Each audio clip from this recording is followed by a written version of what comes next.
How exciting is it to come home to Orangeburg from this preseason? Yeah, it's really exciting evolution and next chapter for the club to have our own training facility, our own home to move into. Everyone's really excited. It's something really special for the club to have our own place to go to, and that facility, there's no excuses. We have everything we need, from a beautiful pitch to great strength and conditioning room to medical, great changing room for the boys, all the meeting rooms to prepare that we need. And it's really exciting for the club to in such a short time to take this next step and have a great facility for everyone to work from.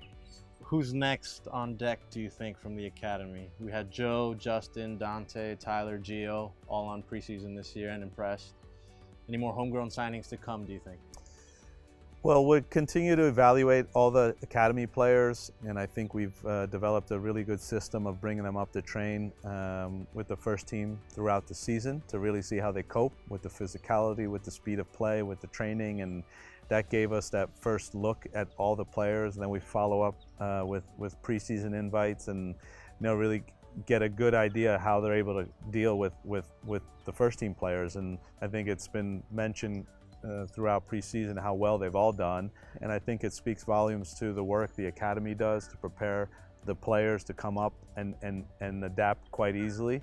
I think also a lot of credit goes to the coaching staff and the players who really do a good job in accepting them and working with them and making sure that they adapt at the right pace. But when they're here, they're expected to perform, and so it's been a really nice story for us as a club to continue this evolution. We don't want to promise anyone anything too early because they have to stay grounded and continue to work, but there's definitely talent in our academy. It's been shown not only with James, but the players that come to preseason and some that have also not been invited yet to preseason. But we have to make sure we take our time with the decision, but there's no doubt there'll be some more homegrown signings in the near future. What does a successful 2018 look like at the youth level? I think successful 2018 for our academy is to make sure we continue to improve players. It's a really holistic approach that you have to have, and it's just not about the work that's done on the field, but making sure that through the different stages, from 12 all the way to 18, that we're making sure that we're managing the off the field challenges that a boy could have.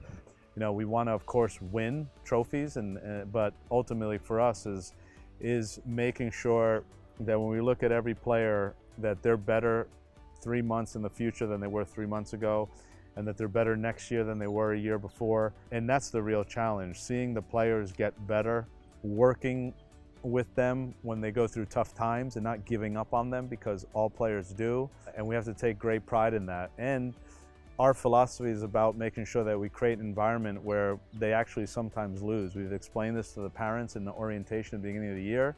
Our players are young. Our under-19 team has 12 players that can play under 17, but for us, there's no good in playing them at the level where they would have comfortable games and win easily.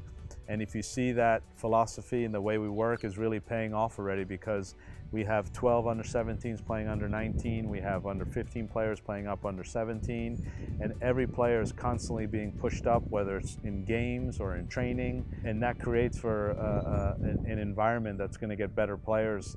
I believe, without a doubt, that we have the best academy because we have the best coaches, but the best coaches that are really, really good people. And I think that's been, for us as a club, very important to make sure that we bring the right people as coaches, especially when you're working with children and kids. It's something that we're really, really serious about at NYCFC, and I'm really proud to see how these teams have evolved, the way they play, and I really look forward to the future to see these players develop and one day play for the first team. It's been 3 short years, and I think we can humbly say that we're one of the best academies in the countries, and it's not because it's some secret. It's hard work, but it's the environment and culture that we've created for the players that have really pushed them and taken them to the next level.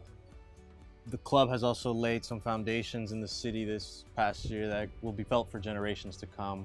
How proud were you to see the first of the NYCFC 50 pitches built this past year?